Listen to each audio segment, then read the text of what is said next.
नमस्कार दोस्तों, एक बार फिर से मेरे YouTube चैनल पर आप सबका स्वागत है। तो यहाँ पे हम लोग डिटेल में डिस्कस करने वाले आंसर्स को और ये भी देखेंगे कि एवरेज मार्क कितना होना चाहिए और एक एवरेज स्टूडेंट जो पढ़ा है उसको कितना स्कोर करना चाहिए, राइट। तो मैं यहाँ पे नोट डाउन करते हुए चलूंगा, इसीलिए वीडियो ऑफ रख रहा हूँ अभी के लिए। सबसे पहली क्वेश्चन के बारे में हम लोग बात करते हैं। तो पहले क्वेश्चन में लिखा हुआ है कि पंचायती राज सिस्टम को इंडिया में किसने रिकमेंड किया था।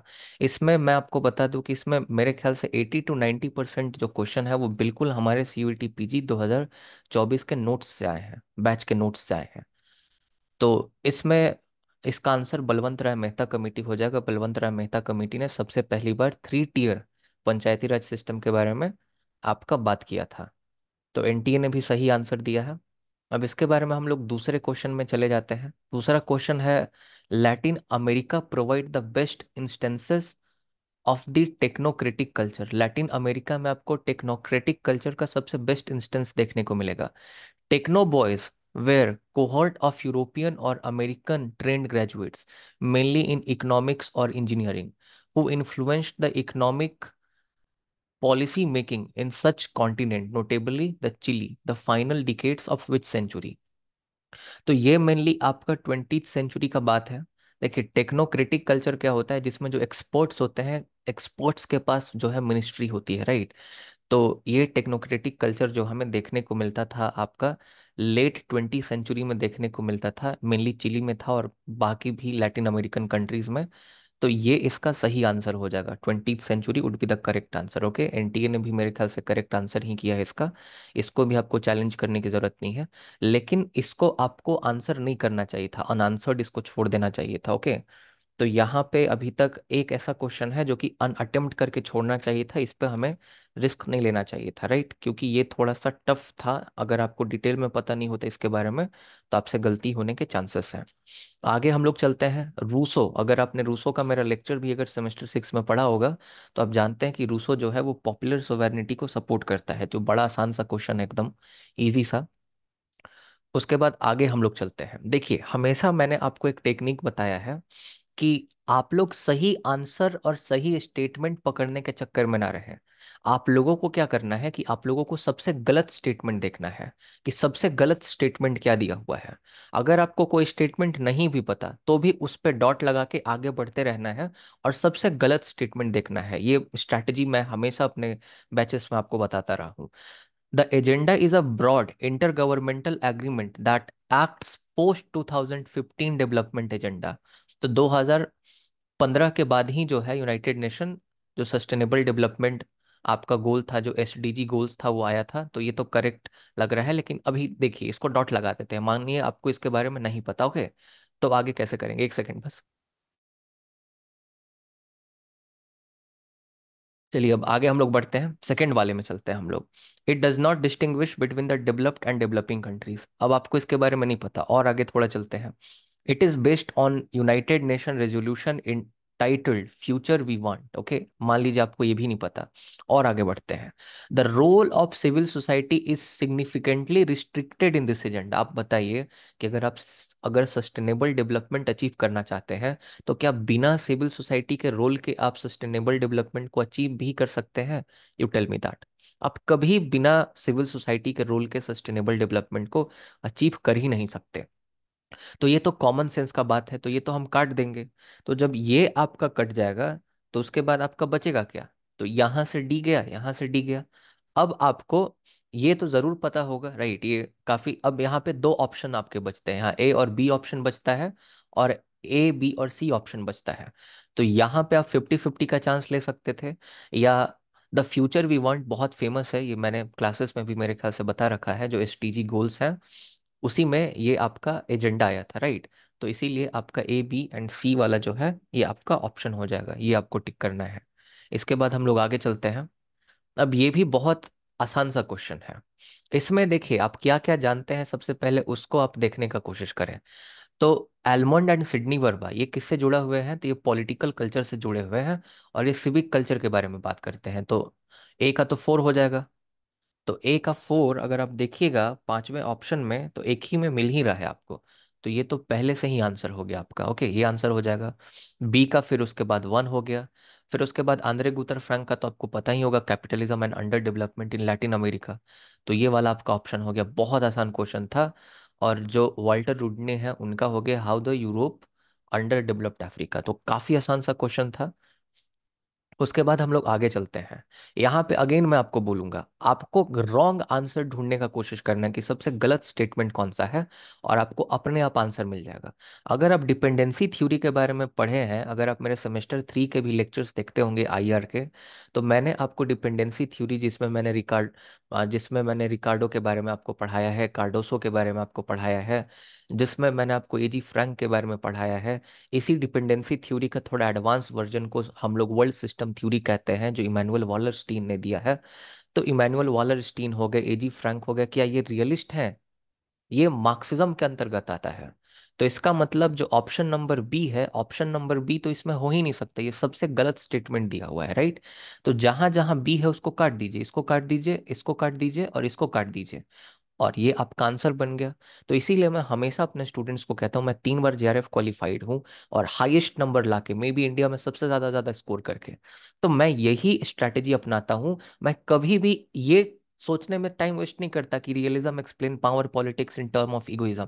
मैं ये इस पे सोचने की, मुझे जब जरूरत पड़ती है सेकंड चांस में, तब सोचता हूँ, पहले देखता हूँ कि क्या गलत है, फिर एलिमिनेट कर लेता हूँ, और कभी कभी तो उसी एलिमिनेशन से आंसर आ जाता है।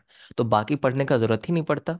तो इस तरह से आप आंसर कर सकते हैं। बाकी अगर स्टेटमेंट का देखें, तो रियलिज्म जो है वो पावर पॉलिटिक्स को इगोइज्म के टर्म में डिफाइन करता है, बिल्कुल सही बात है। स्टेट क्राफ्ट और नेशनल इंटरेस्ट जो है वो बहुत इंपॉर्टेंट है, पावर और नेशनल इंटरेस्ट को जो है वो बहुत ज्यादा महत्व देता है। और उसके बाद आगे हम लोग चलते हैं, आपका ऑप्शन डी में, balance of power is essential to preserve the liberty of the state. तो आपको बैलेंस ऑफ पावर जो है उसको भी मेंटेन करके रखना पड़ेगा, ओके। अगर बैलेंस ऑफ पावर नहीं रहेगा तो आप पर कोई धावा जो है बोल देगा, आपकी स्वतंत्रता जो है वो खतरे में पड़ जाएगी। तो इस तरह से आपको आंसर करना है। आगे हम लोग चलते हैं। ये तो बहुत आसान सा क्वेश्चन है, ये लड्डू सा क्वेश्चन है, लेकिन ये क्वेश्चन मैं इसको टफ मान के चलता हूँ। यहाँ गलती होने की चांसेस होगी लोगों से, तो यहाँ पे मैं 1 नंबर कर लेता हूँ। अगर कोई एवरेज स्टूडेंट होगा तो वो 6 नंबर क्वेश्चन में फंसता। उसके बाद हम लोग 7 नंबर क्वेश्चन की बात करते हैं। Equal should be treated equals and unequal should be treated unequal, ये तो आपका अरिस्टोटल का स्टेटमेंट आपको पता ही होगा। लेकिन यहाँ पे अरिस्टोटल का अलग ही कॉन्सेप्ट है, मैंने अपने बैचेस में आपको पढ़ा रखा है। जो हम लोगों के आर्टिकल 14 में लिखा हुआ इंडियन कॉन्स्टिट्यूशन से, कि like should be treated alike and unlike should be treated unlike, right. तो लाइक लाइक को लाइक के जैसा ट्रीट करो, और जो अनलाइक है उसको अनलाइक ट्रीट करो, वही सेम मतलब होता है। इस स्टेटमेंट को भी बोल दिया जाता है कभी कभी, बट एरिस्टोटल के सेंस में ये बिल्कुल अलग बात है। लेकिन ये मेरे ख्याल से आपको आना चाहिए, बहुत आसान क्वेश्चन है। 8 नंबर भी बहुत आसान है। ऑथर कौन है बुक स्टेट्समैन का? तो ऑथर आपका स्टेट्समैन का प्लेटो है, आपको पता ही है। द रिपब्लिक है, द लॉज है, राइट, द स्टेट्समैन है, ये सब बहुत इंपॉर्टेंट बुक है जो कि प्लेटो ने लिखा है। अब आगे हम लोग चलते हैं। अब आगे ये वाला भी अगर आप क्वेश्चन देखेंगे, तो इसमें अगर आपको थोड़ा भी आइडिया होगा, तो इसमें आप जो है काम कर सकते हैं। अब इसमें क्यूबन मिसाइल क्राइसिस जो है ये 1962 के आसपास में होता है, ये आपको पता है। फिर उसके बाद जो कारगिल वार है ये 1999 में होता है। फिर जो आपका राजीव गांधी जब प्राइम मिनिस्टर रहते हैं, तो उसी समय में श्रीलंका में इंडियन पीस कीपिंग फोर्सेस भेजा जाता है। तो लगभग ये 1985 से 1987 के आसपास का बात होगा, राइट, अगर आपको एग्जैक्टली याद नहीं भी है।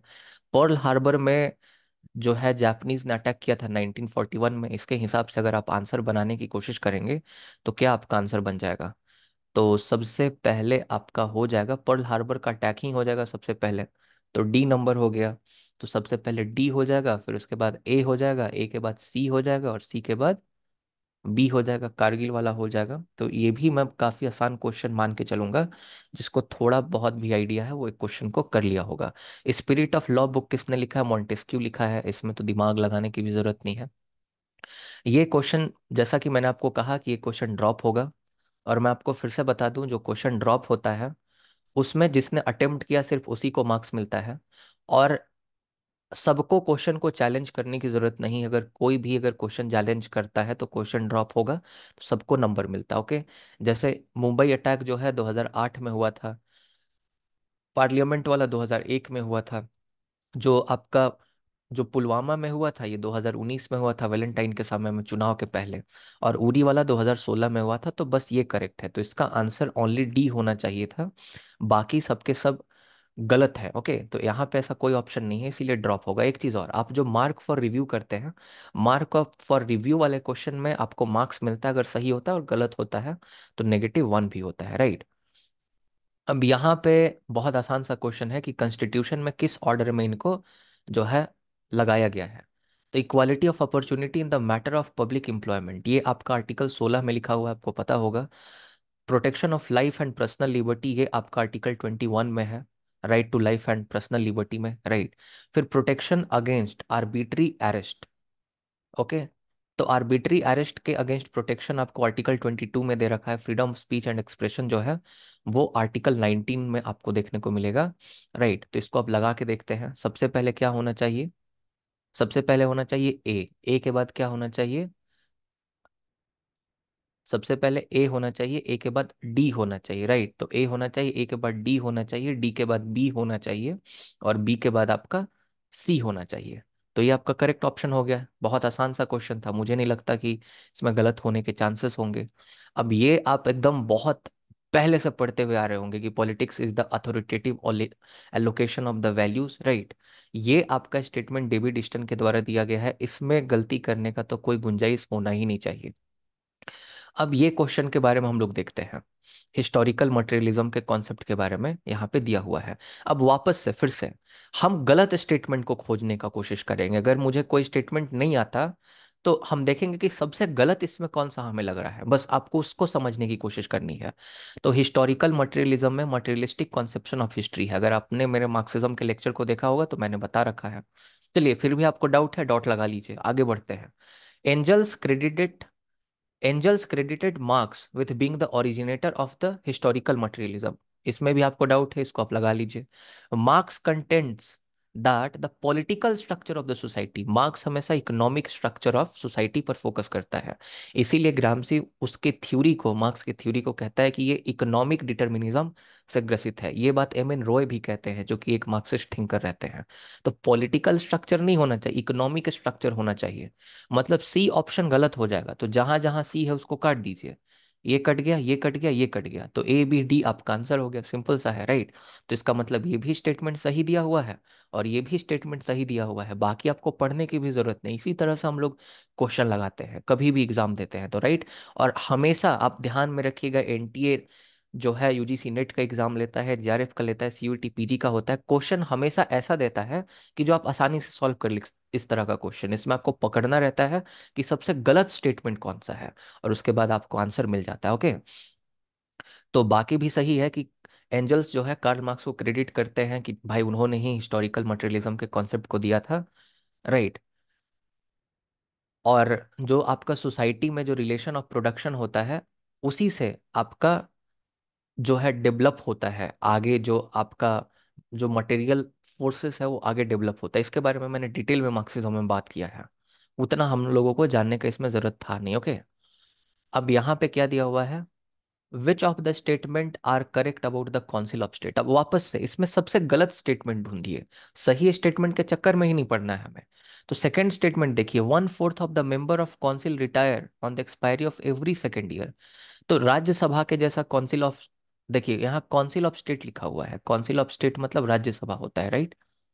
राज्यसभा को कॉन्स्टिट्यूशन में काउंसिल ऑफ स्टेट के नाम से जाना जाता है, ये बात आपको ध्यान में रखना है। ओके, 6 साल का टेन्योर होता है राज्यसभा के मेंबर का। राज्यसभा के बारे में अगर आप देखिएगा तो हमारे आर्टिकल 80, हमारा जो कॉन्स्टिट्यूशन का आर्टिकल 80 है उसमें आपको देखने को मिलेगा। पार्लियामेंट के बारे में 79 में है और लोकसभा के बारे में 81 में है। तो यहाँ पे आपको पता होगा कि हर एक 2 साल में 1/3 मेंबर रिटायर होता है, 1/4 नहीं होता। तो ये काट दीजिए, 1/4 लिखा हुआ है। तो जहां जहां बी है वो गलत हो जाएगा, ये भी गलत हुआ, ये भी गलत हुआ, ये भी गलत हुआ। आपको बाकी पढ़ने का भी जरूरत नहीं है। मैं फिर से बता रहा हूँ, इस ट्रिक को फॉलो कीजिएगा तो आपको यूपीएससी के प्रीलिम्स में, आपको स्टेट पीसीएस सब जगह आपको मदद मिलने वाला है। क्योंकि आप बोलेंगे अरे ये कहाँ से क्वेश्चन दे दिया, ऐसा तो हम लोग कुछ पढ़े ही नहीं है। वो जान कैसा दिया है ताकि आपको फंसा सके, आपको आर्ट है, आता है कि नहीं क्वेश्चन सॉल्व करने का, ये बस वो देखना चाहता है, राइट। तो यही कुल मिला के बात है इसमें। Council of state has abundant the system of proportional representation. क्या राज्यसभा में अब प्रोपोर्शनल रिप्रेजेंटेशन से नहीं होता है चुनाव? तो ये भी गलत बात है, तो आप जानते ही हैं। तो इसीलिए ए और डी हो गए ऑप्शन, और बाकी ओनली वन तो है नहीं कहीं, तो इसीलिए ये भी आंसर हो जाएगा। सेक्सुअल पॉलिटिक्स जो है केट मिलिट का है, बहुत आसान सा क्वेश्चन है। अब आगे हम लोग चलते हैं। तो यहाँ पे जो आपका 123 एग्रीमेंट हुआ था, जिसको सिविल न्यूक्लियर डील कहते हैं, ये इनिशिएट हो गया था 2005 में ही, और ये 2008 में फाइनली कंक्लूड हुआ था जाके। तो 2005 लगा दीजिए। उसके बाद ताशकंद एग्रीमेंट 1966 में हुआ था। सिमला अकॉर्ड 1971-72 में हुआ था। तो ऐसा नहीं कि इसको चैलेंज कर देना है कि अरे ये तो 72 में हुआ था, ऐसा नहीं है। सिमला अकॉर्ड जो है रिलेटेड है इंडिया पाक वार से 1971, जिसको हम लोग लिबरेशन ऑफ बांग्लादेश वाला वार कहते हैं। तो इसीलिए ऐसा नहीं कि इसको गलत एनटीए मानेगा, नहीं गलत मानेगा। ओके, गंगा वाटर शेयरिंग जो है ये 1996 में हुआ था, इसको ध्यान में रखिएगा, ये बांग्लादेश के साथ। तो इसको मिला लीजिए, कौन कौन सा होगा। ए का होगा 2, तो ए का होगा 2, तो इसका तो एक ही आंसर ही मिल रहा है, राइट। बी का 1, तो बी का 1 ठीक ही है, बी का 1। सी का 4, तो सी का 4, और डी का 3, ठीक है, हो गया। अब आगे जो बुक है मैन्योवर्स, तो ये जो बुक है ये आपका सिंथिया इन लोए का है, राइट। ये भी मैं एक टफ क्वेश्चन मान के चलूंगा, इसीलिए क्योंकि मैंने ये अपने बैच में नहीं पढ़ाया था। ये ऐसा क्वेश्चन है जो मेरे नोट्स में अभी तक में नहीं मैंने बता रखा था, राइट। बाकी सब सॉल्व हो जाता ये क्वेश्चन में, बच्चों को तुक्का मारना पड़ता, हमारे बैच वालों को भी। अब आगे चलते हैं हम लोग। यहाँ क्रोनोलॉजिकल ऑर्डर मैंने फिर से आपको बताया है इस क्वेश्चन के बारे में कि ये भी क्वेश्चन ड्रॉप होगा चैलेंज होने के बाद। क्यों ड्रॉप होगा? सोवियत इन्वेजन ऑफ अफगानिस्तान 1979 में हुआ था। कोरियन वॉर जो है ये 1950 से लेकर 1953 तक हुआ था। यहाँ पे इसको बर्लिन वॉल लिखना चाहिए था, इसने गलती से बर्लिन वार लिख दिया है। बर्लिन वॉल बना था 1961 में। अगर हम लोग बर्लिन वार की बात करें, एक बर्लिन वार भी हुआ है। बर्लिन वार क्या है मैं इसके बारे में बताता हूँ। जब 1945 में जब वर्ल्ड वॉर 2 समाप्त हो गया, तो बर्लिन पर तो कब्जा कर लिया गया था पूरे जर्मनी में ही, जो है अलाइड पावर के द्वारा, सोवियत रशिया के द्वारा, और लाइक अमेरिका, ये सब के द्वारा। तो अब बाद में कोल्ड वॉर जब लगा शुरू होने, तो बर्लिन वार 1945 के आसपास में होता है, बर्लिन को कब्जा करने के लिए, जिसको सोवियत यूनियन अटैक कर देता है आपका। मतलब थोड़ा बहुत टसल होता है उन दोनों के बीच में। तो अगर एक बार के लिए 1945 मान भी लें, तो सोवियत इन्वेजन जो हुआ था हंगरी में 1956 में हुआ था, ये तो हमारे नोट से ही पूरा का पूरा क्वेश्चन, ये सब मैंने बता रखा है अपने बैच में। तो यहाँ पे आप देखिए, अगर मैं इसको बर्लिन वार लेकर चलूं, तो ऑप्शन मेरा जो है शुरू होना चाहिए सी ऑप्शन से, तो सी ऑप्शन से तो कुछ होता ही नहीं है शुरू। तो ये कुल मिला के बर्लिन वाल को वार लिख दिया है। अगर बर्लिन में वाल लेकर चलूं, तभी ऑप्शन सही हो जाएगा। तब सबसे पहले क्या हो जाएगा? सबसे पहले हो जाएगा आपका कोरियन वार। तो सबसे पहले बी हो गया, फिर डी हो गया आपका सोवियत इन्वेजन ऑफ हंगरी, फिर सी हो गया बर्लिन वॉल, और फिर ए हो जाएगा। तो थर्ड नंबर ऑप्शन हो जाएगा, लेकिन ये क्वेश्चन ड्रॉप हो जाएगा, राइट। ये क्वेश्चन क्योंकि यहाँ पे आपका टाइपो एरर हो गया है। आगे चलते हैं। यहाँ पे दिया हुआ है कि not the exponent of positive liberty. Positive liberty का एक्सपोनेंट कौन नहीं है? तो सबसे पहले देखिए, बहुत सारे टीचर इसमें गलत बताते हैं। मैं आपको यहाँ पे एक चीज आपको बताना चाहूंगा। टीएच ग्रीन से जो है ना, ये पॉजिटिव लिबर्टी का अवधारणा शुरू हुआ। इनफैक्ट जेएस मिल थोड़ी जो है थोड़ा थोड़ा पॉजिटिव लिबर्टी के बारे में बात करते थे। तो बहुत सारे लोग बोलते हैं कि रूसो जो है ये पॉजिटिव लिबर्टी से बिलोंग करता है। मैं आपको बता दूं, रूसो जो है, रूसो में कुछ हद तक आपको पॉजिटिव लिबर्टी के एलिमेंट्स देखने को मिलेंगे। तो ऐसे तो कुछ हद तक आपको हॉब्स में भी देखने को मिलेगा, आपको लॉक में भी देखने को मिलेगा। तो सबको पॉजिटिव लिबर्टी में बोल देंगे। लेकिन अगर बड़ा चंक अगर हम रूसो के पॉलिटिकल थॉट को देखें, तो वो हमें नेगेटिव लिबर्टी में नजर आते हैं। तो रूसो भी नेगेटिव लिबर्टी के थिंकर हैं आपके, ओके। और दूसरी तरफ रोबोट नॉजिक लिबर्टेरियन है, तो नेगेटिव लिबर्टी के थिंकर है। अब यहाँ पे सबसे ज्यादा नेगेटिव लिबर्टी के बारे में कौन बात करता है? तो रोबोट नॉजिक बात करता है, राइट। तो इसीलिए इसका करेक्ट आंसर 4 हो जाएगा। इसको हम लोग चैलेंज करेंगे तो इसको एक्सेप्ट नहीं करेगा एनटीए, क्योंकि यहाँ पे अगर हम देखें, तो सबसे ज्यादा जो नेगेटिव लिबर्टी के बारे में बात करता है, जो पॉजिटिव लिबर्टी के बारे में नहीं बात करता, मतलब जो बिल्कुल भी पॉजिटिव लिबर्टी के बारे में बात नहीं करता, वो रोबोट नॉजिक है। इसीलिए वही आंसर हो जाएगा, राइट। ये जो क्वेश्चन आईडी है ये आप चैलेंज कर सकते हैं। ऊपर वाला वो जो बर्लिन वाला हम आपको बताया ना अभी, बर्लिन वाल वार करके, ये वाला देखिए क्वेश्चन आईडी 9712 लास्ट में है, okay. Man by nature is a political animal. अब ये नहीं टिक कीजिएगा तो क्या टिक कीजिएगा, एरिस्टोटल हो गया इसका आंसर। अब आगे हम लोग चलते हैं। एशियान जो बना था 1967 में बना था। नाम जो बना था फॉर्मली 1961 में बना था, वैसे 1955 में बांडुंग में कॉन्फ्रेंस हो रखा था। यूएनओ कब बना था, तो 24 अक्टूबर के दिन, मतलब 1945 में ही आपका यूएनओ बना था। यूएनओ जो है ये 1945 में बना था, ईयर की अगर मैं बात करूं तो। राइट, सार्क जो है ये 1985 में बना था 8 दिसंबर के दिन। इसको मिला लीजिए तो सबसे पहले यूएनओ हो जाएगा, तो सी ऑप्शन हो जाएगा। यूएनओ के बाद क्या हो जाएगा जी, नाम हो जाएगा, बी हो जाएगा। तो सी के बाद बी हो जाएगा, फिर ए हो जाएगा, एशियान ठीक है, फिर सार्क हो जाएगा। तो 4 नंबर ऑप्शन हो जाएगा, ये भी करेक्ट था। राज्यसभा में कितने मेंबर नॉमिनेट किए जाते हैं प्रेसिडेंट के द्वारा, तो 12 मेंबर किए जाते हैं, आपको पता ही होगा इसके बारे में। अब यहाँ पे गांधी जी से ये रिलेटेड क्वेश्चन है, तो ये मैं टफ क्वेश्चन के कैटेगरी में इसको मैं डेजिग्नेट कर सकता हूँ। देखिए सबसे, ये जो माई एक्सपेरिमेंट विथ ट्रूथ है, ये 1924 के आसपास में जो है ये गांधी जी लिखे थे, ये तो पक्की बात है। राइट, और हिंद स्वराज जो है ये सबसे पहले गांधी जी का बुक आपका आया था। ओके, तो ये मैं टफ क्वेश्चन मान के चलता हूँ, और ये क्वेश्चन जो है मेरे ख्याल से अगर आपको इसका डिटेल में आइडिया नहीं होगा तो इस क्वेश्चन को आपको छोड़ ही देना चाहिए था। लेकिन इसमें इंडिया ऑफ माई ड्रीम सबसे लास्ट में लिखा गया, ये तो पक्का बात है, तो यहाँ पे 2 में लिखा हुआ है। और हिंद स्वराज सबसे पहले, तो ऐसा ऑप्शन ढूंढिए जिस जो हिंद स्वराज से शुरू होता है और इंडिया ऑफ माई ड्रीम्स पे खत्म होता है, तो बी नंबर ऑप्शन हो जाएगा। राइट, तो इसको आप ध्यान में रखिएगा। ओके, तो ये इंपॉर्टेंट है। अब आगे हम लोग चलते हैं। अब यहाँ देखिए, यहाँ पे टीएच मार्शल जो है सिटीजनशिप को 3 पार्ट्स में डिवाइड करते हैं। ये 3 पार्ट्स कौन कौन से हैं, अब देखिए यहाँ पे आंसर तो किया गया है 3 पार्ट्स में, civil, political and social. Right, ये एनटीए सही ही आंसर इसको मान रहा है और सही भी है, लेकिन इसमें कंट्रोवर्सी हो सकता है, बट इसमें आप चैलेंज नहीं कर सकते हैं इसको। राइट, इसको आप उसी को लेकर चलिएगा। राइट, अब ये मैं पहल स्कीम जो है इसको मैं टफ मान के चलूंगा, ये पहल स्कीम वाले को, क्योंकि बहुत सारे लोग स्कीम नहीं करके जाते। तो पहल स्कीम जो है ये आपका एलपीजी सब्सिडी देने के लिए जो है विमेन लोग को आया था सबसे पहले, तो 27 का 1 हो जाएगा। फिर उसके बाद हम लोग आगे चलते हैं। अब यहाँ पे president can not send back a constitutional amendment bill if for the recommendation to the parliament.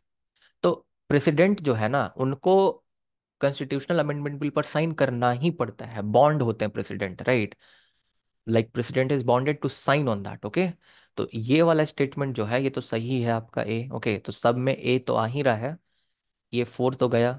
The judiciary have the power to amend the constitution. अरे जुडिशरी पावर कहाँ, जो है आपका जुडिशरी के पास पावर है जी, पावर तो पार्लियामेंट के पास है ना कॉन्स्टिट्यूशन को अमेंड करने का।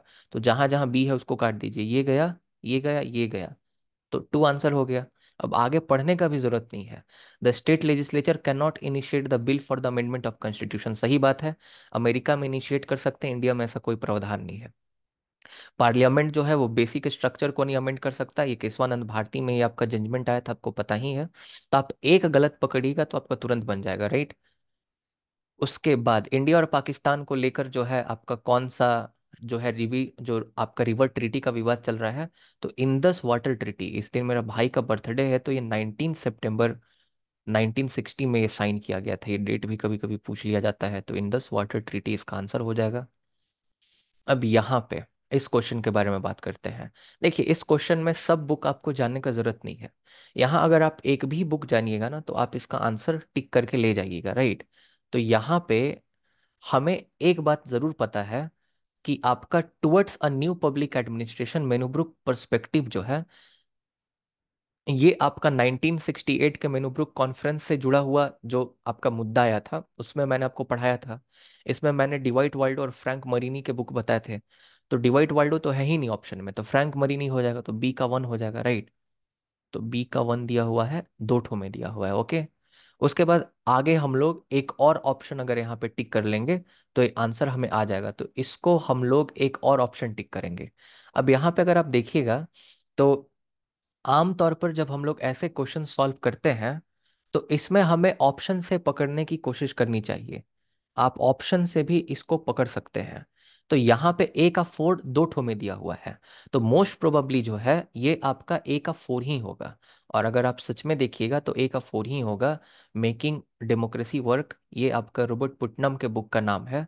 तो इसीलिए ए का 4 हो जाएगा, बी का 1 होगा ही होगा। ऐसा और कोई ऑप्शन आपको दिखाई नहीं दे रहा है। सी का 3 होगा, राइट। तो सी का आप 3 में टिक कर दीजिए, the administration, the art and the science of the organisation and management. Okay, तो ये आपका 3 में हो जाएगा और डी का 2 हो जाएगा। डी का हो गया 2। तो ये आपका इस तरह से इसका आंसर हो जाएगा। इसका आंसर सही है। तो ये थोड़ा मैं टफ क्वेश्चन इसको मान के चलता हूँ, 50-50। ये मतलब मैं ठीक ठाक टफ क्वेश्चन मान के चलता हूँ, राइट। टफ क्वेश्चन ही है ये इसको हम आसान नहीं कर सकते, क्योंकि इसमें दो बुक अगर आपको नहीं पता हो तब तक आप इसको सॉल्व नहीं कर पाइएगा। यहाँ पे उसके बाद है कि कमांड कैपिटलिज्म। कमांड कैपिटलिज्म किस 5 ईयर प्लान में आया? तो ये भी मैं इसको टफ क्वेश्चन मान के चलूंगा, इसीलिए क्योंकि इसके बारे में मे भी आपने पढ़ा नहीं होगा। कमांड कैपिटलिज्म जो है ये सेकंड 5 ईयर प्लान में आता है, राइट। तो ये इसका करेक्ट आंसर हो जाएगा। उसके बाद हम लोग आगे चलते हैं। ये क्वेश्चन टफ है। फिर उसके बाद हम लोग अगर 32 नंबर क्वेश्चन में चलें, तो 32 नंबर क्वेश्चन भी जो है ये भी आपका टफ है। और ये क्वेश्चन को छोड़ने में ही भलाई है, क्योंकि आप इतना क्रोनोलॉजी और इतना डेट नहीं याद रख सकते। 3-4 रैंडम क्वेश्चन आप एक्सपेक्ट कर ही सकते हैं, राइट। और आपको सब नहीं सॉल्व करना रहता। ओके, अगर आप कुल मिला के अगर आप ठीक से 65 क्वेश्चन भी करेक्ट करके आ जाइएगा तो आपका बहुत अच्छा स्कोर आ जाने वाला है।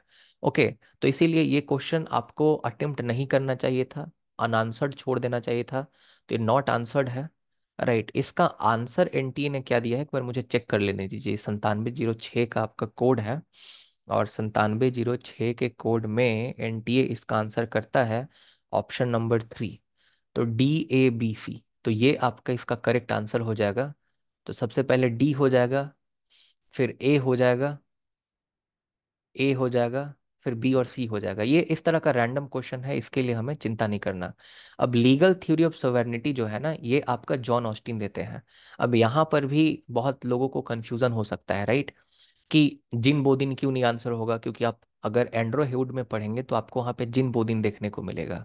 ओके, आप इसको चाहें तो चैलेंज कर सकते हैं, पर चैलेंज एक्सेप्ट नहीं होगा। मैं आपको बार बार बोलता था ना प्रभात का बुक बनाने के लिए, अगर आप हमारे बैच के स्टूडेंट हैं तो उस प्रभात के बुक में काफी बार नेट में ये क्वेश्चन आ चुका है। और नेट में हमेशा जब एक क्वेश्चन आता है तो जॉन ऑस्टिन ही एनटी इसको आंसर करता है। तो इसीलिए John Austin would be the correct answer, right.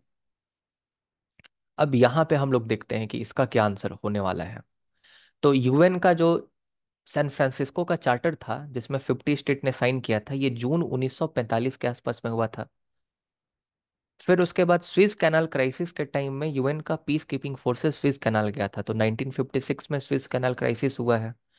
फिर ट्राइव ली जो है, ये सबसे पहली बार आपका जनरल सेक्रेटरी अपॉइंट किया गया था। इसके बाद फिर डैग हैमरजोल्ड आए थे, राइट, आपको ध्यान में होगा। तो ये तो पक्का बात है कि यूएन बना होगा तो उसके बाद ही ट्राइब ली जो है बना होगा आपका सेक्रेटरी। तो ये मैं मान के चलता हूँ कि 1946 के आसपास में, 1945 1946 के आसपास में बना होगा, राइट। उसके बाद यूएनडीपी, यूएनडीपी जो है यूनाइटेड नेशन डेवलपमेंट प्रोग्राम, ये 1965 का है। ओके, तो अब चलिए हम लोग मिलाते हैं इसको। तो सबसे पहले कौन सा हो जाएगा? सबसे पहले तो ए हो जाएगा। ए के बाद क्या हो जाएगा फिर दूसरे नंबर पर? फिर ये बन गया होगा आपका सेक्रेटरी जनरल। तो ए के बाद सी हो जाएगा, तो ए के बाद सी हो जाएगा। अच्छा, ये वाला ऑप्शन है। फिर बी हो जाएगा, फिर डी हो जाएगा। ये हमने अपने बैचेस में ये सब क्वेश्चन डिस्कस कर लिया था। तो मुझे नहीं लगता ये आपके लिए एक टफ क्वेश्चन रहा होगा, आप इसको सॉल्व कर ले गए होंगे। अब यहाँ पे बार बार इस क्वेश्चन को आप लोग जो है ना कह रहे हैं कि इसको चैलेंज करना चाहिए, चैलेंज करना चाहिए। आप मेरा बात मानिए, 4 ऐसे क्वेश्चन है, 3 से 4, जिसको चैलेंज करना फ्रूटफुल होगा। बाकी क्वेश्चन आप चैलेंज कर लीजिए लेकिन कुछ नहीं होने वाला, क्योंकि पॉलिटिकल साइंस में पर्सपेक्टिव अलग अलग होता है, आपको समझना पड़ेगा इस चीज को। अब यहाँ पे सबसे पहले सबसे गलत आंसर आप देखिए, इसको सॉल्व कैसे कर सकते थे। फिर इसको लोग चैलेंज करने के लिए बोल रहे हैं, तर्क दे रहे हैं अपना अपना। आप मेरा तर्क सुनिए, और एग्जामिनेशन जो एग्जामिनर है वो कैसे सोच रहे थे इस क्वेश्चन को लेकर। तो first past the post is followed for all the election in India. पूछ रहा है कौन सा करेक्ट नहीं है, तो ये तो करेक्ट नहीं है, दिस इज नॉट करेक्ट। क्योंकि first past the post system हम लोग हमेशा नहीं फॉलो करते। राज्यसभा के इलेक्शन में प्रोपोर्शनल रिप्रेजेंटेशन होता है, प्रेसिडेंट के इलेक्शन में प्रोपोर्शनल रिप्रेजेंटेशन होता है, विधान परिषद के इलेक्शन में प्रोपोर्शनल रिप्रेजेंटेशन होता है, तो ये तो नॉट करेक्ट हो गया।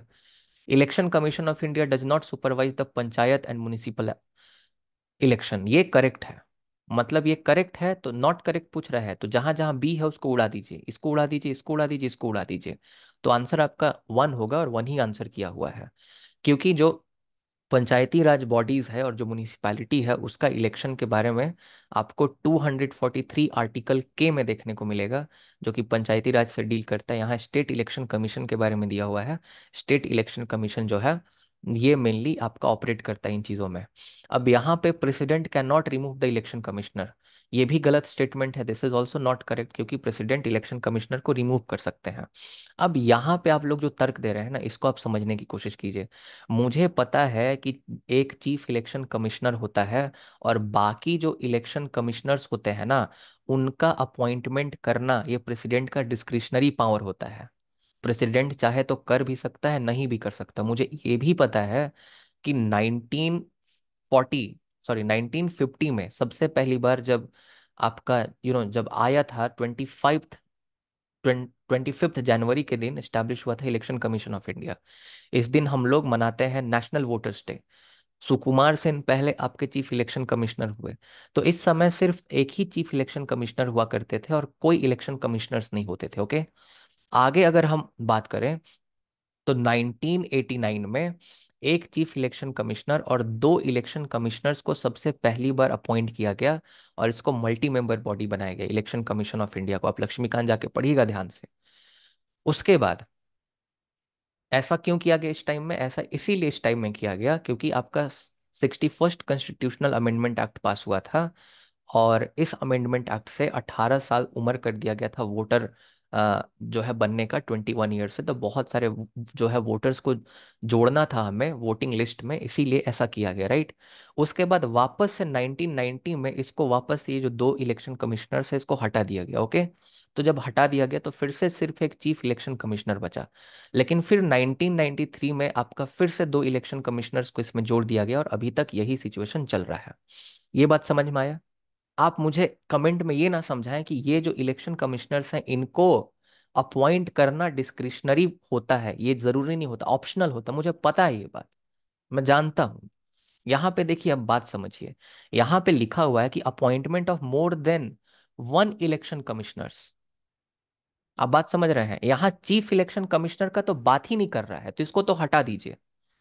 यहाँ पे लिखा हुआ है कि अगर इलेक्शन कमिश्नर को अपॉइंट किया जाएगा अगर इन इलेक्शन कमिश्नर्स को, तो एक से ज्यादा को अपॉइंट करना मैंडेटरी होगा। ऐसा कॉन्स्टिट्यूशन में कहीं नहीं लिखा हुआ है कि एक से ज्यादा आपको अपॉइंट करना ही करना है, राइट। लेकिन लॉजिकली जो एग्जामिनर है वो क्या सोच रहा है, आप ये समझिए। आप कभी भी अगर किसी भी बॉडी में अपॉइंटमेंट करते हैं तो आपको ऑड नंबर में अपॉइंटमेंट करना है, ताकि मेजोरिटी से फैसला लिया जा सके। जैसे सुप्रीम कोर्ट में अगर कोई केसेस चलता है, तो सुप्रीम कोर्ट के केसेस में जो है ना, आपका 3 जज का बेंच बैठता है, 5 का 7 का, ताकि टाई ना हो। अगर 4 जज का बेंच बैठा देगा तो दो दो, अगर दो फेवर में हो गए, दो अगेंस्ट में, तो कैसे डिसीजन आ पाएगा? बात समझ रहे हैं?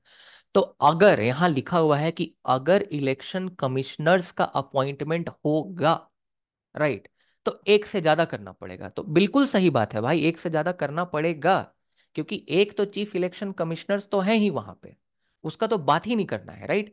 प्लस में आप मात्र एक नहीं कर सकते ना, आप एक मात्र कर दीजिएगा तो यहाँ पर तो सिर्फ दो ही लोग बचेंगे इलेक्शन कमीशन में, और टाई का सिचुएशन आ जाएगा ना। आप ये बात क्यों नहीं समझ पा रहे हैं? आप लोग पता नहीं कहाँ कॉन्स्टिट्यूशन में पढ़, यहाँ लिखा हुआ है कि अकॉर्डिंग टू कॉन्स्टिट्यूशन, यहाँ कहीं ये टर्म लिखा हुआ है? यहाँ नहीं लिखा हुआ अकॉर्डिंग टू कॉन्स्टिट्यूशन।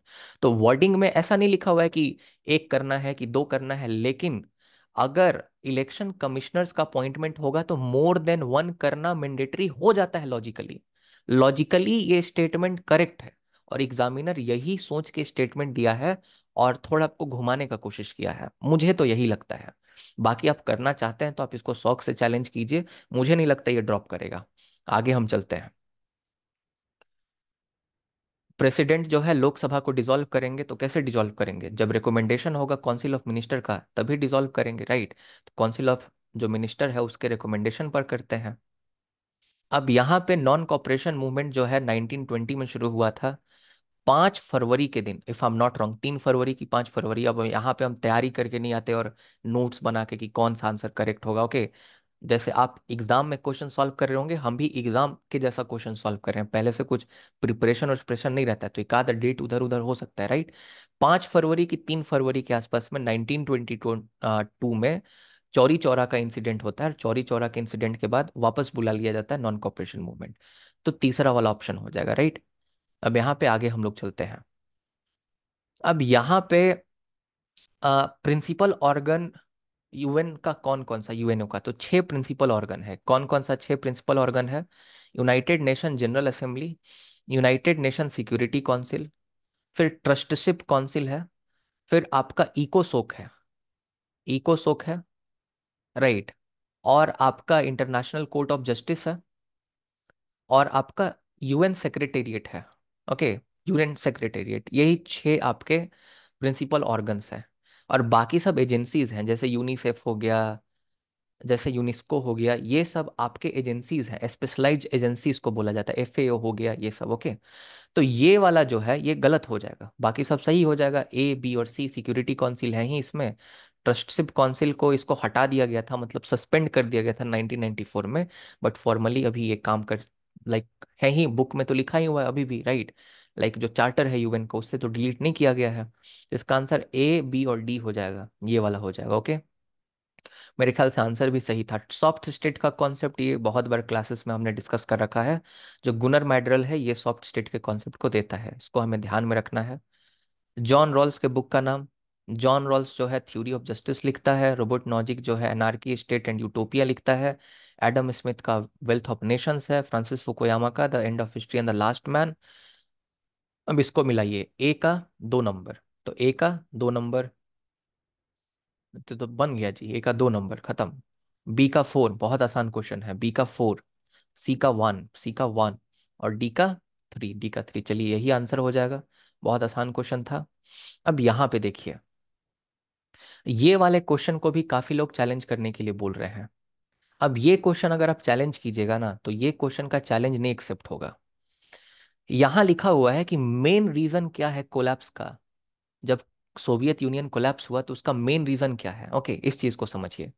तो सबसे मेन रीजन सोवियत यूनियन के कोलैप्स का था आपका, कि जब आपका जो आपके गोर्बाचेव आते हैं, तो वो रिफॉर्म प्रोसेस करते हैं। और रिफॉर्म प्रोसेस में क्या करते हैं, वो इकोनॉमिक और कल्चरल ग्लोबलाइजेशन करते हैं। ग्लासनोस्ट और प्रेस्ट्रोइका का नाम सुना है? तो ग्लासनोस्ट और प्रेस्ट्रोइका क्या था? यही इकोनॉमिक और कल्चरल जो था आपका ग्लोबलाइजेशन था, राइट। तो सबसे मेन रीजन तो यही है, इकोनॉमिक एंड कल्चरल ग्लोबलाइजेशन। इसी से तो डिसइंटीग्रेट हुआ, कम लाइक एंड हो गया कोल्ड वॉर का। बात समझ में आ रहा है? कोल्ड वॉर का एंड हो गया, ओके। तो इसीलिए इसको तो हम लोग इंक्लूड करेंगे ही, गोर्बाचेव को भी हम लोग इंक्लूड करेंगे, तो सी और डी तो पक्का ऑप्शन में होने वाला है।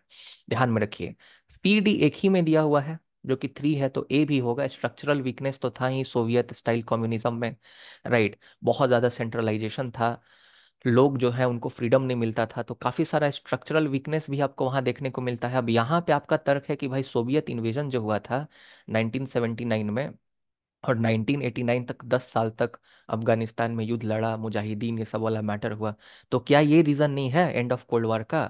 तो बिल्कुल ये भी रीजन है। ये भी जो है कैटलिस्ट के तरह काम करता है, कैटलिस्ट के तरह मतलब दीमक की तरह काम करता है। और इससे जो है जो है आपका रशिया वो कमजोर हो जाता है, काफी इकोनॉमिकली कमजोर हो जाता है। तो ये आपका सेकेंडरी रीजन में कंसिडर किया जाएगा, राइट। अगर आप नेट पे खोजिएगा तो ये करेक्ट है, लेकिन ये मेन रीजन नहीं है, this is the secondary reason what you need to think of, right. तो इसीलिए आप अगर सोच रहे हैं कि ए बी सी और डी सब होना चाहिए, तो मेरे ख्याल से ऐसा नहीं होगा, और चैलेंज करने के बाद भी ये चैलेंज आपका एक्सेप्ट नहीं होने वाला है, क्योंकि ये सेकेंडरी रीजन है, मैं वापस आपको बता रहा हूँ। तो इसीलिए A C D is the correct answer, B नहीं होगा इसमें, ओके। ये बात आप समझिए। रियलिस्ट थिंकर कौन नहीं है? तो वुड्रो विल्सन जो है, इसको फादर ऑफ लिबरलिज्म कहा जाता है आईआर में। बाकी हांस जे मॉर्गन था, केनिथ वॉल्ज न्यू लिबरलिज्म का फादर कहा जाता है। Father of classical realism Hans J Morgan था, थॉमस हॉब्स जो है ये सबसे पहला आपका रियलिस्ट थिंकर था। एनार्किज्म ये सब के बारे में, अपना स्टेट ऑफ नेचर, तो ये तो रियलिस्ट था ही। अब यहाँ पे सावरकर का देखिए क्वेश्चन हम लोग देखते हैं, राइट। यहाँ पे वापस से, यहाँ पे सबसे गलत वाला समझने का कोशिश कीजिए और सावरकर को थोड़ा डिटेल में पढ़िए, राइट। यहाँ पे दिया हुआ है, in context of Savarkar's idea identify the incorrect statement. Incorrect statement क्या है, right. Savarkar did not identify India in the term of territorial और पॉलिटिकल नेशनलिज्म। तो ये तो करेक्ट स्टेटमेंट है, दिस स्टेटमेंट इज करेक्ट, क्योंकि टेरिटोरियल नेशनलिज्म की बात जवाहरलाल नेहरू करते थे।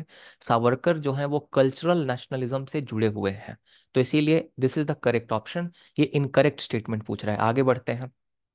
His definition of Hindutva included the faith that had an origin outside the geography of India.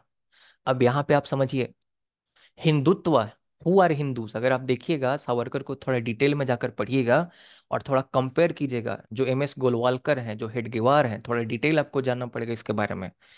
तो आप देखिएगा कि हिंदू वही है जिसका पितृभूमि और पुण्य भूमि, राइट, इंडिया में है, राइट। और पितृभूमि और पुण्य भूमि की बात कर रहा हूं, तो जिसका आपका जो जो रिलीजियस प्लेस है, सबसे ज्यादा रिलीजियस प्लेस, वो भी इंडिया में होना चाहिए, उसको हिंदू कंसिडर करते हैं, राइट। तो यहाँ पे क्या लिखा हुआ है कि सावरकर अपने हिंदुत्व के डेफिनेशन में ऐसे फेथ को भी इंक्लूड करते हैं जो कि जिसका जो आपका जो फेथ है, रिलीजियस फेथ, जैसे मक्का मदीना हो गया, राइट। ओके। अब यहाँ पे देखिए, यहाँ पे दो चीजें आपको समझना पड़ेगा। सावरकर कहते हैं कि मुस्लिम्स को भी, सावरकर का थॉट में आपको कॉन्ट्राडिक्शन देखने को मिलेगा। सावरकर कहते हैं कि मुस्लिम्स भी हिंदुत्व के फिलॉसफी में आते हैं, क्योंकि हिंदुत्व एक कल्चरल आइडिया जो है, आइडिया है, राइट। हिंदुत्व एक कल्चरल आइडिया है। अगर मुस्लिम्स अगर रिस्पेक्ट करते हैं और हमारे कल्चर को अगर फॉलो करते हैं, हिंदू कल्चर को, तो वो भी हिंदुत्व के फिलॉसफी में आते हैं। कहते हैं कि तीन तीन चीज के बारे में बताते हैं, राइट। सबसे पहले टेरिटरी की बात करते हैं, राइट, जाति की बात करते हैं और संस्कृति की बात करते हैं। ये तीन चीजों की बात करते हैं, ओके।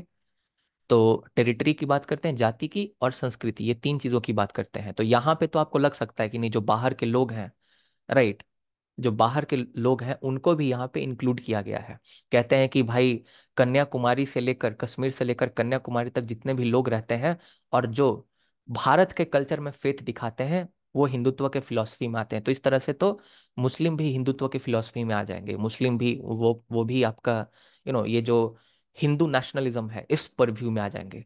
लेकिन सावरकर ये भी कहते हैं कि जिसका धार्मिक स्थल, जिसका सबसे हाईएस्ट फेथ वाला स्थल भारत के बाहर है, वो नहीं है हिंदुत्व के फिलॉसफी में। मतलब पुण्य भूमि यही होना चाहिए, रिलीजियस प्लेस यही होना चाहिए। बात समझ रहे हैं? तो इसीलिए यही आंसर होगा आपका, 2 नंबर आंसर होगा। मैं बता रहा हूं आपको, ये चैलेंज वालेंज नहीं होगा।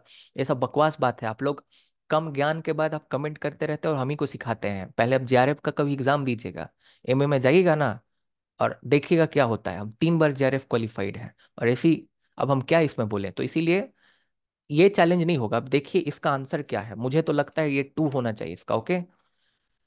इसका आंसर की हम एक बार मिला लेते हैं, कौन सा क्वेश्चन है, 97 47 है, 2 ही इसका आंसर दिया हुआ है, ओके, तो वही आंसर होगा। बाकी हिंदुत्व में कॉमन कल्चर होना चाहिए, राइट। तो मैंने संस्कृति बोला ही, जाति, संस्कृति और टेरिटरी की बात करते हैं, ओके। उसके बाद ही identify India in religio cultural term, तो इनका कल्चरल नेशनलिज्म था, मैंने आपको बताया ही, तो वो भी सही है। इनकरेक्ट पूछ रहा था तो 2 ही ऑप्शन होगा। मैं वापस बता रहा हूँ। अब यहाँ सारतोरी के बारे में है। तो सारतोरी के बारे में मैंने आपको बताया था कि सारतोरी का पार्टी सिस्टम में क्या क्या आता है, ओके। जैसे मैंने एनोमिक पार्टी सिस्टम बताया था, जो कि मलेशिया में सारतोरी आइडेंटिफाई करता है। इंडिया में प्रीडोमिनेंट पार्टी सिस्टम सारतोरी आइडेंटिफाई करता है। लिमिटेड और मॉडरेट जो है प्लूरलिज्म के बारे में बात करता है। एक्सट्रीम जो है प्लूरलिज्म के बारे में बात करता है, राइट। सिंगल पार्टी सिस्टम के बारे में भी बात करता है, राइट। कहता है कि देखो कैसे आपका ये कम्युनिस्ट नेशंस में रहता है, राइट। अब यहाँ पे जो बैलेंस्ड या अफेक्टिव प्लूरलिज्म है ना, ये कहीं भी सारतोरी के क्लासिफिकेशन में नहीं लिखा। ये तो एग्जैक्ट हमारे नोट से क्वेश्चन आया है, तो इसमें तो मुझे 110% मुझे पूरा विश्वास है इसमें। 3 नंबर ऑप्शन होगा इसका, राइट। लैटिन अमेरिका, ये देखिए, ये कहीं नोट्स वोट्स में आपको नहीं मिलेगा, ये कॉमन क्वेश्चन है, ये कॉमन सेंस का क्वेश्चन है। Latin America, the region of the world where the presidential institution have dominated since the 19th century is also the region with highest level of regime instability. तो जहां बार बार आपका presidential institution, जहां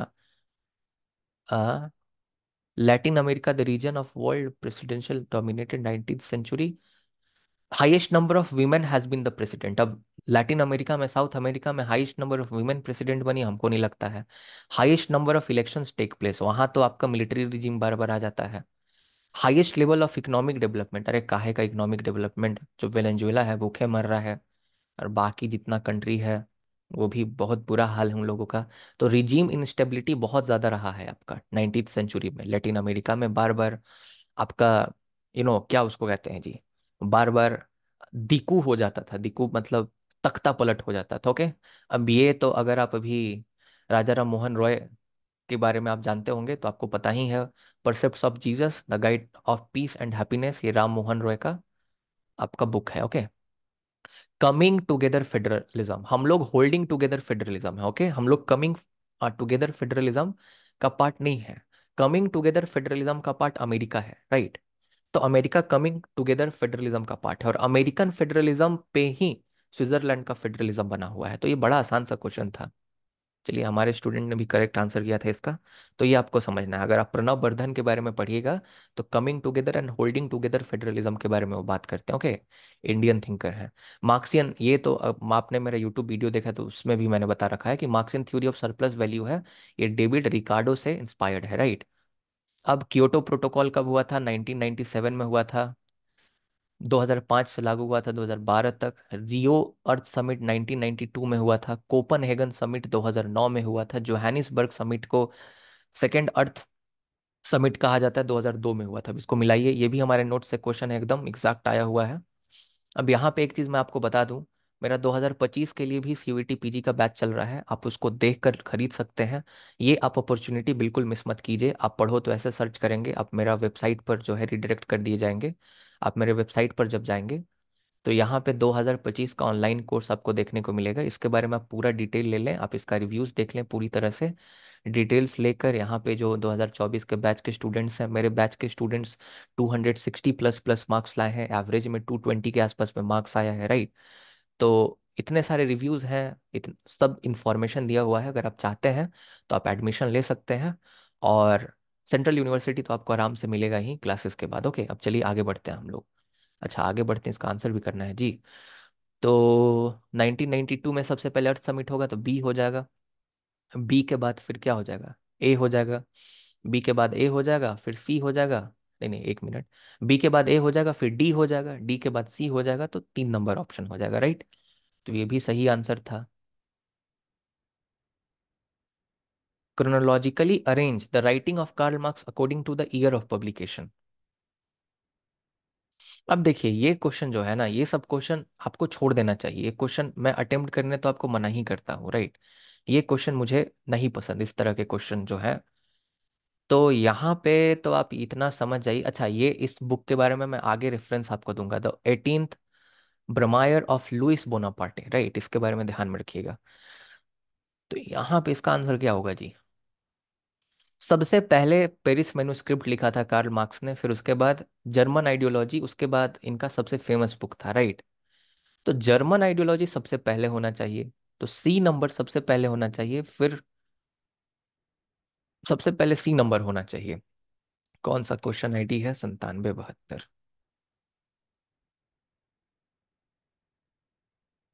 9772 का 2, हाँ वही सही आंसर है। इस तरह के क्वेश्चन लाइक हमें छोड़ देने चाहिए, ज़्यादा इस पर फोकस नहीं करना चाहिए। सी के बाद ए हो जाएगा, फिर डी हो जाएगा, फिर बी हो जाएगा। अब ये सब अपना देख लीजिएगा। ये देखिए, ये हमारे बैच के जो होंगे वो तो बना ही लिए होंगे। इसमें मैंने 2 चीज़ें आपको ज़रूर बताया था।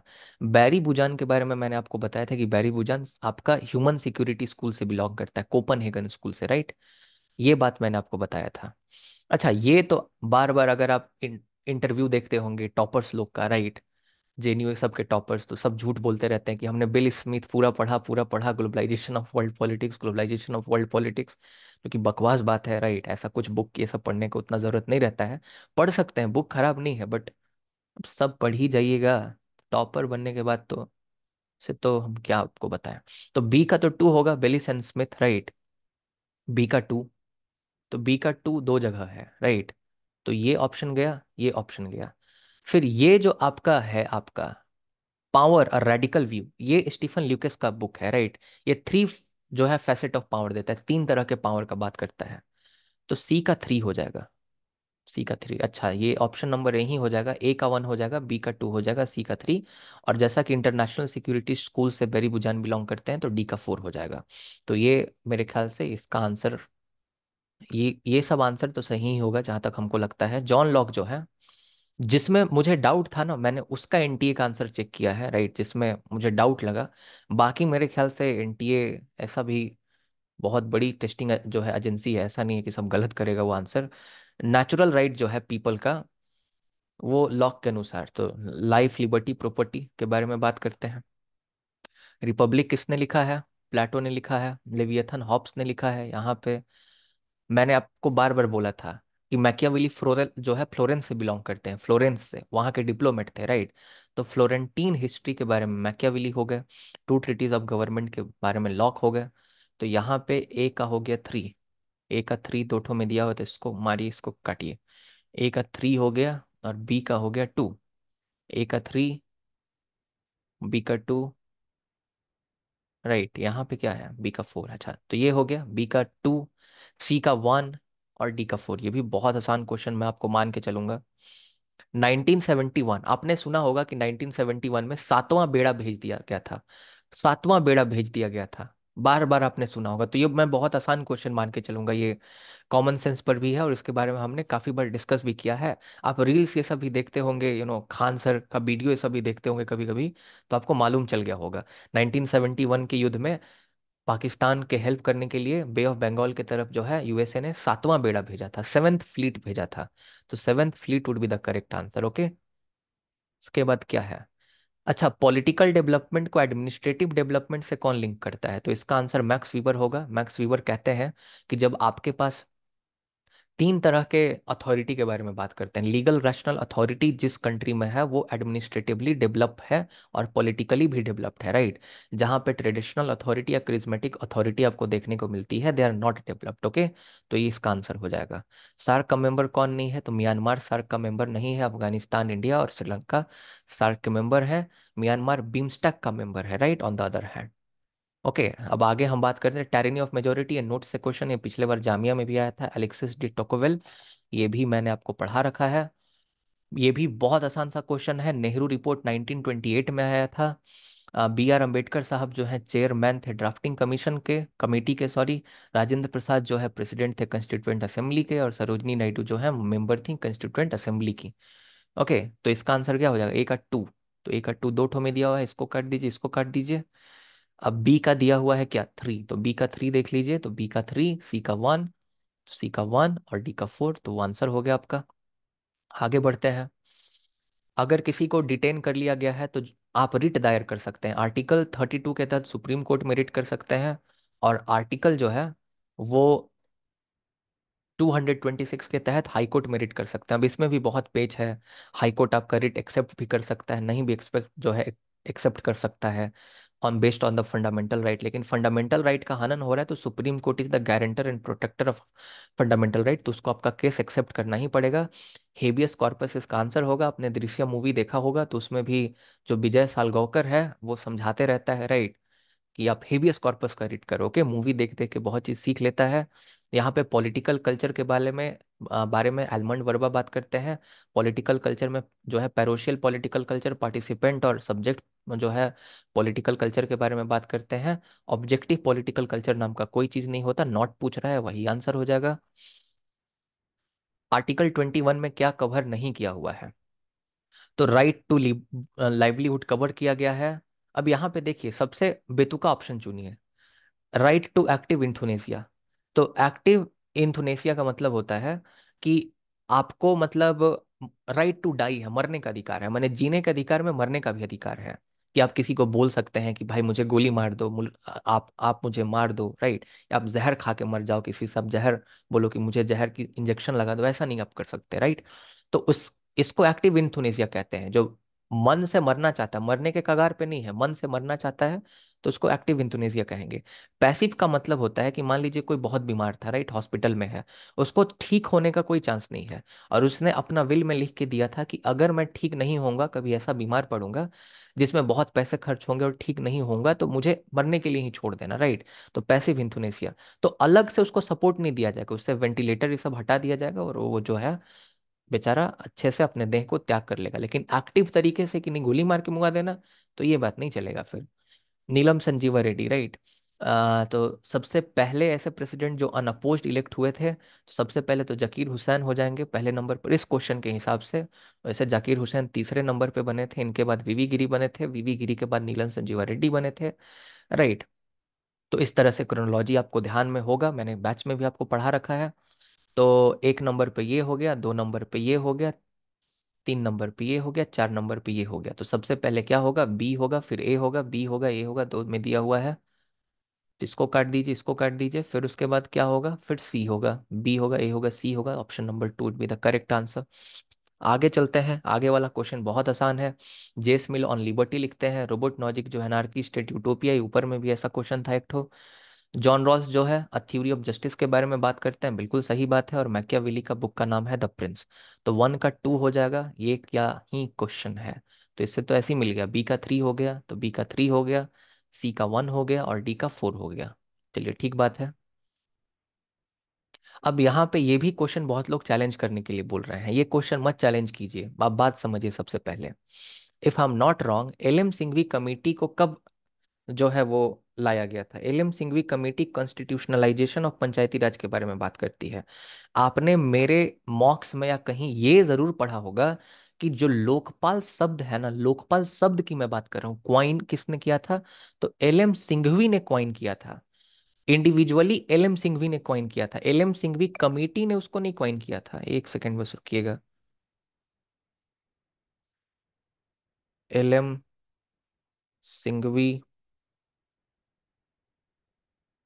कमेटी, क्योंकि ईयर देखना जरूरी इसलिए है। अब 1986, ये तो मुझे पता था, मैं एक बार बस एक बार कंफर्म कर रहा था अच्छे से अपने तरफ से।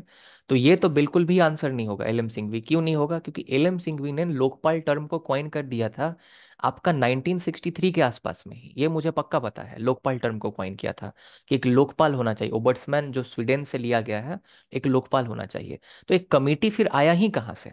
तो L M Singhvi, L M Singhvi आप नाम सुनते होंगे तो आप कमिटी से कंफ्यूज कर रहे हैं, ओके। नीति आयोग दूर दूर तक कोई रिश्ता नहीं है इसका, सरकारी कमीशन का कोई रिश्ता नहीं है। बचता है आपका सेकंड एडमिनिस्ट्रेट, सेकंड जो आपका एआरसी है, जो आपका बीरप्पा मोली के अध्यक्षता में था, और इसने constitution of local body ombudsman was recommended. तो ये आपका सेकंड एआरसी इसके बारे में वापस से बात करता है। Constitution of local body, body Lokpal, Lokpal के बारे में एल एम सिंघवी कमेटी का है बात करेगा जी, पंचायती राज से जुड़ा हुआ है तो। मतलब क्या मतलब आप भी बात करते हैं? तो इसका टू ऑप्शन होगा आंसर, राइट। मेरे स्टूडेंट भी मेरे ख्याल से गलती से तीन मार के आ गए हैं, ओके। अब यहाँ पे हमें आंसर देखना पड़ेगा, ओके। तो यहाँ पे आपको दो तीन इसके बारे में, मैंने सबके बारे में आपको बताया था, ये ग्लोबल जस्टिस से क्वेश्चन है, ओके। ये सभी थिंकर्स जो हैं ये ग्लोबल जस्टिस से बात करते हैं, ग्लोबल जस्टिस से जुड़े हुए हैं। तो इसमें थॉमस पोगे जो है, इनके बारे में मैं आपको बता देता हूँ। ये ग्लोबल जस्टिस के बहुत बड़े प्रोपोनेंट हैं। Thomas Nagel, David Miller, Charles ब्लिड जो है, ये तो इनफैक्ट डिबेट भी करते हैं आपका जॉन रॉल्स के साथ, और जॉन रॉल्स बुक लिखते हैं द लॉज ऑफ पीपल, और इनके क्वेश्चन का जवाब देने का कोशिश करते हैं। जो क्वेश्चन आपका दिया जाता है चार्ल्स ब्लिड्स के द्वारा खड़ा किया जाता है, राइट। तो ये कुल मिला के बात है। तो इसमें अगर आप देखिएगा तो थॉमस पोगे का बुक हो जाएगा आपका, ये world poverty and human rights, ये थॉमस पोगे का बुक हो जाएगा, world poverty and human rights. तो इसमें तो एक ही आंसर से आपका काम चल जाएगा। तो इसका ऑप्शन क्या हो जाएगा? इसका ऑप्शन हो जाएगा तीन नंबर, बी का थ्री, बी का three, idea of human rights. Thomas Nagel का क्या है, सी का टू, सी का टू, और डी का वन हो जाएगा, the principle of social justice, David Miller. एक बार हमको आंसर चेक कर लेने दीजिए, इसका क्या आंसर है क्या आंसर नहीं है देखना पड़ेगा एक बार। एक सेकेंड, ये है 97 22।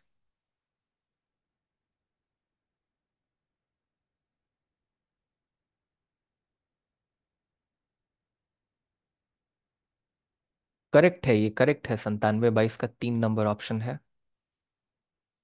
इसमें, क्योंकि मेरे को एक ही बुक इसमें समझ में आ रहा था। ये टफ मैं क्वेश्चन मान के चलूंगा, क्योंकि ये आमतौर पर कोई याद नहीं रखता इसको, राइट। 97/22 का 3। ठीक है, तो ये हो जाएगा आपका। इसके बाद आगे हम लोग चलते हैं। कार्ल मार्क्स किस बुक में इन्होंने ये स्टेटमेंट दिया था, राइट। ये बड़ा आसान सा क्वेश्चन है। History of all hitherto existing societies, the history of class struggle, right. कहते हैं कि क्लास स्ट्रगल खत्म हो जाएगा तो हिस्ट्री भी एंड कर जाएगा। एंड ऑफ हिस्ट्री से कार्ल मार्क्स भी जुड़े हुए हैं, सिर्फ फ्रांसिस फुकुयामा नहीं जुड़े हुए, कार्ल मार्क्स उससे जुड़े हुए हैं। हीगल भी एंड ऑफ हिस्ट्री के बारे में बात करते हैं। काफी डीप कॉन्सेप्ट है एंड ऑफ हिस्ट्री का, ओके। तो इसका आंसर कम्युनिस्ट मैनिफेस्टो हो जाएगा। बड़ा आसान सा क्वेश्चन है, क्योंकि उसी में वो बात करते हैं हिस्टोरिकल मटेरियलिज्म के बारे में भी। ये बिल्कुल ही आसान क्वेश्चन है। अगर आप देखिएगा, थॉमस पोगे जो है ये लॉज ऑफ पीपल नहीं लिखते। लॉज ऑफ पीपल जो है ये आपका लिखा गया है जॉन रॉल्स के द्वारा। तो ए जहां है उसको काट दीजिए, इसको काटिए, इसको काटिए, इसको काटिए, तो ये आंसर हो जाएगा BCD। In 8 principle John Rawls seek the respect for human rights and duty. बिल्कुल, जॉन रॉल्स ह्यूमन राइट्स और ड्यूटी को रिस्पेक्ट करते थे। रॉल्स जो है डिस्टिंग्विश करते थे डोमेस्टिक और ग्लोबल सोसाइटी के बीच में। बिल्कुल सही बात। यही बात इन्होंने ये बुक में लिखा है, और चार्ल्स ब्लिट्ज को एक तरह से आंसर कर रहे हैं, राइट। और उसके बाद Thomas Pogge argue that the gap between the global poor and rich is due to the global institutional order. WTO और जो आपका बाकी ऑर्गेनाइजेशन है, IMF, वर्ल्ड बैंक, उसके कारण से ग्लोबल पुअर और रिच के बीच में डिफरेंसेस है। इसके बारे में बात करते हैं, ओके। तो इसका 4 आंसर हो जाएगा। डायरेक्ट डेमोक्रेसी कहाँ पाया जाता है, तो एथेंस में पाया जाता है। ये तो क्वेश्चन बहुत बहुत ही आसान है। वन पार्टी डोमिनेंट सिस्टम आपको पता ही है, रजनी कोठारी लिखते हैं इसके बारे में। जवाहरलाल नेहरू के टाइम में था one party dominant system, okay. अब यहाँ पे ये देखिए, मैं आपको बार बार प्रभात का बुक बनाने के लिए कहता हूँ। ये प्रभात के बुक का 2012 का नेट का क्वेश्चन, हमको ये भी ध्यान में, अब जून का है कि दिसंबर का देखना पड़ेगा। कम्युनिस्ट पार्टी का थ्योरी जो है वो लेनिन देते हैं। हेजेमनी के बारे में ग्रामसी बात करते हैं। डिक्टेटरशिप ऑफ प्रोलिटेरिएट मार्क्स का है। पॉलीसेंट्रिज्म जो है टॉली गाटी का है, राइट। ये जो भी थिंकर है, राइट, वो एकदम कॉपी कर दिया गया है। ये नेट का क्वेश्चन मुझे 100% ये याद है। तो ए का हो जाएगा 2। तो ए का 2 हो गया, बी का 1 हो गया। बी का 1 वही हो जाएगा, देख लीजिएगा एक बार। 71, कौन सा बुक B.R. अम्बेडकर ने नहीं लिखा? Thoughts on Pakistan. अब B.R. अम्बेडकर के बुक का नाम है रनाडे गांधी एंड जिन्ना, ये बुक का नाम है। गांधी नेहरू एंड टैगोर नहीं बुक का नाम है। तो ये तो आपको जो है पक्का पता होना चाहिए कि ऐसा बुक कोई B.R. अम्बेडकर साहब ने नहीं लिखा है, राइट। बाकी इसमें आपको डाउट हो सकता है, तो ये बुक, आप पॉलिटिकल साइंस के स्टूडेंट है तो ये बुक तो आपको जानना ही चाहिए। ये और ये बुक भी आप जानते होंगे। तो कौन सा नहीं लिखा गया है, तो गांधी नेहरू टैगोर ने बुक वो लिखे हैं, वो लिखे हैं रनाडे गांधी और जिन्ना, राइट। अब यहाँ पे जो पेलोपोनेशियन वार है, ये इसका स्टोरी इसमें है एथेंस और स्पार्टा का, राइट। ये पेलोपोनेशियन वार थ्यूसिडिडस ने लिखा था। अब ये क्वेश्चन चैलेंज कीजिए, ये क्वेश्चन पक्का ड्रॉप होने वाला है, ओके। इसके लिए कोई कहीं दो राय की बात नहीं है। क्वेश्चन ड्रॉप इसलिए होगा, मैंने आपको वो कौन कौन क्वेश्चन को चैलेंज करना है इस वाले लेक्चर में भी आपको बताया था। एक लेक्चर मैंने छोटा सा बनाया था। तो रिलेटिव ऑटोनॉमी ऑफ स्टेट जो है ना, इसके बारे में मैं थोड़ा सा डिटेल आपको यहाँ बताना चाहूंगा। देखिए, अगर आप मार्क्सिस्ट पर्सपेक्टिव को अगर देखिएगा ना, तो मार्क्सिस्ट पर्सपेक्टिव 2 तरह का थ्योरी ऑफ स्टेट देता है। एक को कहते हैं इंस्ट्रूमेंटलिस्ट थ्योरी ऑफ स्टेट, एक को कहते हैं relative autonomy of state, right. तो यहाँ पे इंस्ट्रूमेंटलिस्ट थ्योरी ऑफ स्टेट का ये मानना है कि आपका जो बुर्जुआ क्लास है, बुर्जुआ मतलब कैपिटलिस्ट क्लास है, उसका इंस्टीट्यूशन के तरह, उसका टूल के तरह, उसका कठपुतली के तरह काम करता है स्टेट। स्टेट जो है वो कुछ भी नहीं बल्कि एक मशीन है, एक टूल है, जो कि बुर्जुआस के इंटरेस्ट को फुलफिल करता है, सेटिस्फाई करता है। तो कार्ल मार्क्स पहले यही थ्योरी को मानते थे। लेकिन रिलेटिव ऑटोनॉमी थ्योरी कहता है कि कभी कभी स्टेट अपने आप को न्यूट्रल दिखाने के लिए, आज का भी जो आप जितना भी स्टेट है, आज का भी स्टेट कैपिटलिस्ट के लिए भी काम कर रहा है, लेकिन फ्री में दवाई सुई और कुछ चावल दाल दे देता है, ताकि वो समाज को दिखा सके कि हम न्यूट्रल हैं। हम कैपिटलिस्ट के जो हैं वो चमचे नहीं है, बस दिखाने के लिए। तो यही बात कहते हैं ग्रामसी बाद में आके, और एल्थुजर कहते हैं कि स्टेट जो है ना न्यूट्रल न्यूट्रल नहीं है, स्टेट बस दिखाता है कभी कभी गरीबों के तरफ से भी थोड़ा बहुत काम कर देता है और दिखाता है कि देखो हम तो न्यूट्रल काम कर रहे हैं। तो यहाँ पे रिलेटिव ऑटोनॉमी के बारे में कहा गया कि बुर्जुआ का दिन भर चमचागिरी नहीं करता, कभी कभी ऐसा सिचुएशन आता है जिसमें ये आम जनता का भी भला कर देता है, तो थोड़ा बहुत ऑटोनोमस है स्टेट। ये कुल मिला के थ्योरी है। अब इसमें कंटेम्पररी डिबेट जो है ये आपका निकोस और रैल्फ मिलीबंद के बीच में चल रहा है, राइट। कंटेम्पररी डिबेट, जो रैल्फ मिलीबंद है ये इंस्टीट्यूशनलिस्ट, सॉरी ये इंस्ट्रूमेंटल थ्योरी, एक ये instrumental theory of state support करते हैं, और निकोस जो है ये रिलेटिव ऑटोनॉमी थ्योरी को सपोर्ट करते हैं, राइट। ये बात आपको ध्यान में रखना है। लेकिन ये भी आपको ध्यान में रखना है कि निकोस के पहले ग्रामसी हो गए या फिर अल्थूजर हो गए, ये भी रिलेटिव ऑटोनॉमी ऑफ स्टेट के बारे में बात करते हैं। इनफैक्ट कार्ल मार्क्स भी बात करते हैं इसके बारे में। मैंने वो बुक का नाम बताया था ना, एटीनथ बर्म, लाइक क्या बुक का नाम था, एटीन्थ बर्मायर ऑफ लुइस बोनापार्ट। तो उसमें वो रिलेटिव ऑटोनॉमी को बाद में एक्सेप्ट कर लेते हैं कार्ल मार्क्स, ओके। कहते हैं कि कभी कभी चमचागिरी छोड़ के वो सबके लिए भी काम कर देता है स्टेट, न्यूट्रल दिखाने के लिए दूसरों को। तो इसका आंसर तीनों में से कुछ भी हो सकता है, ओके। तो इसीलिए क्वेश्चन ड्रॉप होगा, इसको एकदम आंख मूंद के चैलेंज कीजिए, ये बिल्कुल गलत क्वेश्चन है, राइट। ये ड्रॉप होगा, जिसने अटेम्प्ट किया उसको मार्क्स मिलेगा। बाउंडेड रेशनैलिटी का थ्योरी हर्बर्ट साइमन ने दिया था, बहुत आसान सा क्वेश्चन है। आगे आत्मीय सभा 1815 के आसपास में, if I am not wrong, Raja Ram Mohan Roy ने स्टैब्लिश किया था। तो ये कुल मिला के आपका पूरा का पूरा एनालिसिस, आई होप आपको समझ में आ गया होगा। और जितना क्वेश्चन हम ड्रॉप करने बोले उतना ही क्वेश्चन ड्रॉप होगा। एक तो वो बर्लिन वाल वाला लिखा हुआ था, देखिए वो क्वेश्चन ड्रॉप होगा पक्का। एक जो डेट वेट का गलती दिया था, पुलवामा अटैक, ये सब वाला, ये दो क्वेश्चन हो गया। और ये एक आपका रिलेटिव ऑटोनॉमी होला हो गया। ये तीन क्वेश्चन हो गया। अब देखिएगा इलेक्शन कमीशन वाला नहीं ड्रॉप करेगा। अगर करता है तो चलिए बहुत बहुत बधाई आपको, अगर करता है तो बहुत बढ़िया बात है। लेकिन हमको नहीं लगता है वो क्वेश्चन ड्रॉप होने वाला है। चलिए बहुत बहुत धन्यवाद। मिलते हैं फिर अगले लेक्चर के साथ। और देखिए, थोड़ा कट ऑफ के लिए आप लोग हेल्प कीजिए हमको, राइट। कट ऑफ प्रिडिक्ट करने के लिए हमको थोड़ा स्कोर चाहिए होगा, सबका सर्वे करना पड़ेगा। तो मेरे टेलीग्राम चैनल पे आके थोड़ा एक वोट है, उसमें वोट कीजिए आके पोल में, ताकि हम अच्छे से प्रिडिक्ट कर सकें स्कोर को। अगर आप सीयूईटी पीजी 2025 का प्रिपरेशन करना चाहते हैं, टॉपर्स हम हमेशा हमारे बैच से आते हैं, राइट। तो आप रिव्यूज पढ़ सकते हैं, सभी कुछ को पढ़ सकते हैं और बैच में एडमिशन ले सकते हैं। बहुत गोल्डन अपॉर्चुनिटी, आप इसको मिस जरूर मत कीजिए, ओके। तो बहुत बहुत धन्यवाद आप सबका दिन शुभ हो।